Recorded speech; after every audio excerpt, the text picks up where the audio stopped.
राई के दाने के बराबर में मेरे भाई अली का बुग़्ज़ उसके दिल में हुआ। फरमाया जन्नत दूर की बात है, खुशबू भी नहीं सूंघ सकती। इसकी वजाहत की थी जब हज़रत अम्मार यासिर ने पूछा था, या रसूल अल्लाह, मुझसे असहाब पूछते हैं कि रसूल ने कहा है कि मेरे भाई अली की मोहब्बत दिल में नहीं होगी तो कोई नेकी फायदा नहीं देगी। कितनी बेहतरीन वजाहत की। फरमाया इसलिए कि बुग़्ज़ अली निजासत है। एक बर्तन में निजासत का एक कतरा डाल दिया जाए, फिर उसके बाद जो भी चीज पाक डालेंगे वो खुद ब खुद निजस हो जाएगी। मैं समझा था शायद इसके बाद मुझे समझाने की जरूरत नहीं पड़ेगी। निजासत का एक कतरा डाल दिया जाए, पाक चीज भी डालो तो निजस हो जाएगी। बुग़्ज़ अली है निजासत, दिल में रख के नमाज भी पढ़ो, रोजा भी रखो, ज़कात भी दो, तलावत भी करो। जंगे सफीन में जब मौला अमीर अल मोमिनीन ने अपने एक असहाबी से कहा था कि जाओ लश्कर शाम पे हमला करो, वो लश्कर शाम पे हमला करने के लिए अपना एक दस्ता लेके आगे बढ़ा तो उन्होंने देखा कि माल के अस्तर आ रहा है। उन्होंने फौरन कुरान नेज़ों पे बुलंद कर लिया, माल के अस्तर अपना लश्कर लेके वापस आ गए। अली ने फरमाया मालिक हमला क्यों नहीं करके आए? फरमाया मौला हमला करने गया था लेकिन उन्होंने कुरान नेज़ों पे उठा लिए, कुरान नेज़ों पे उठा लिए हैं। तारीख कहती अली बिजली किसी तेजी से घोड़े की सीन पे आए। अली ने अपनी जुल्फकार को हवा में लहराया। मालिक ने कहा मौला कहां जा रहे? फरमाया इन पर हमला करने के लिए। उसने कहा मौला हमला तो मैं भी कर सकता था लेकिन मौला मैं तो कुरान दे के वापस आ गया। अली ने भागते घोड़े की सीन पे कहा मालिक कुरान इनके हलकों में अटका हुआ है, कुरान इनकी गर्दनों में फंसा हुआ है। उसने कहा मौला ऐसे भी कारी होते हैं जो कुरान पढ़े और कुरान हलक में रुक जाए। फरमाया तूने नबी से नहीं सुना अल कुरान मा अली व अली मा अल कुरान, कुरान और अली हमेशा इकट्ठे होते हैं। कुरान दिल में आने से पहले हलक में रुक के देखता है, अगर दिल में अली हो तो उतर जाता है वरना हलक में रुक जाता।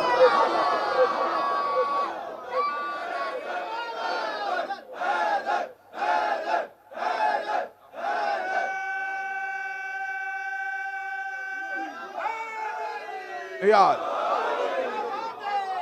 बिस्मिल्लाह।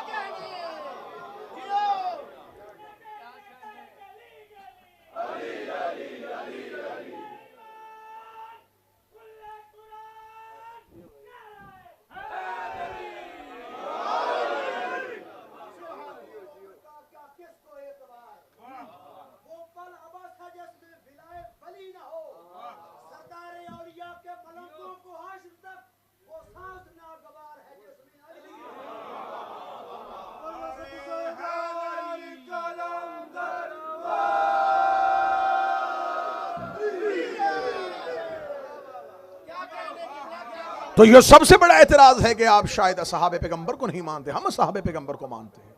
लेकिन कुरान हमें बता रहा है कि हर सहाबी मोमिन नहीं था। 12 मुनाफिकीन के नाम तो रसूल लिखवा के गए थे हुज़ैफा को। वादी उकबा 12 मुनाफिकीन के नाम तो अहले सुन्नत किताबों में लिखा है, सही बुखारी ने लिखा हुआ है, मुहद्दिसीन ने लिखा है कि रिसालत इमाम ने हजरत हुज़ैफा यमान को लिखवा है। हुज़ैफा के पास वो नाम मौजूद थे और बहुत बड़ी शख्सियत रसूल के जाने के बाद, क्योंकि रसूल ने कहा था हुज़ैफा मुनाफिक की सबसे बड़ी निशानी क्या होगी? सबसे बड़ी निशानी ये होगी नाम ना बताना, नाम बताओगे इस्लाम यहीं पर रुक जाएगा, तबलीग इस्लाम का सिलसिला बंद हो जाएगा। ये आवाज़ बुलंद कर देंगे कल मुसलमान करता है, मुसलमान करने के बाद फिर उनके कत्ल के फतवे दे देता है, तबलीग इस्लाम रुक जाएगी, तू नाम ना बताना। हुज़ैफा ने कहा मौला कैसे हो सकता है कि दिलों में मुनाफिकत रखें, आपसे दुश्मनी रखें, आपके कत्ल का इरादा करें, आपकी ऊंटनी को पहाड़ी से गिराने का सोचें और इनके नाम ना बताए जाएं। फरमाया हुज़ैफा एक निशानी है, मेरी जिंदगी में मरेंगे मैं जनाजा नहीं पढ़ाऊंगा, मेरे बाद मरेंगे अली जनाजा नहीं पढ़ाएगा। अब हमसे ये ना पूछा करो कि तुम किसे मानते हो किसे नहीं मानते, हमें ये बताया हो कि अली किसके जनाजे में गए थे।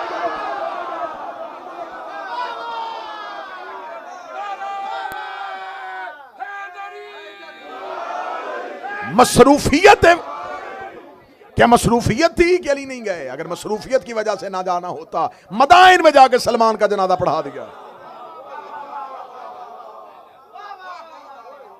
मुनाफिक का जनाजा रसूल ने फरमाया। और जब भी मदीने में कोई मरता था एक बहुत बड़ी शख्सियत हुज़ैफा के दरवाजे पे आती थी, तू जनाजे पे जा रहा है? हाँ? चलें फिर अब मैं ये अकीदा, ये लफ्ज़ अगर आपके जहन बन गए तो अब मैं कहना लगाऊं, और इस पैगाम को जहां तक हो सके वो नशर कर दीजिए। बरादरान अहले सुन्नत, आपको बहुत गलत गाइड किया गया है कि हम शिया सहाबा इकराम की इज्जत नहीं करते, हम सहाबा को बुरा कहते हैं। मैं दुआए ज़हरा नॉर्थहैम्पटन में इस पूरे मजमे की नुमाइंदगी करते हुए कह रहा हूं, हम सहाबी को बुरा नहीं कहते, हम मुनाफिक को बुरा कहते हैं।